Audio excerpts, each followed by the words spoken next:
Partecipazione d'eccellenza quella di Aglaia Pezzato, reduce dal campionato del mondo di vasca corta, dove ha conquistato la medaglia con la staffetta delle azzurre. Aglaia Pezzato aveva vinto tutto in campo nazionale giovanile, sia a livello italiano che con la nazionale degli azzurrini.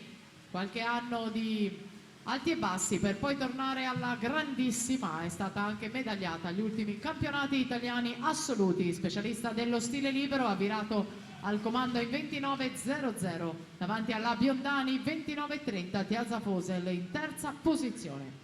Per i 100 farfalla assoluti maschili, batteria 1 Giovanni Querin, Idros in 2, Mattia Borbui, Idros in 3, Federico Bussolin, Fiamme Azzurre in 4, in 5 Matteo De Rossi, Nuoto Vigonza, corsia 6 Riccardo Pilato, Nuoto Vigonza.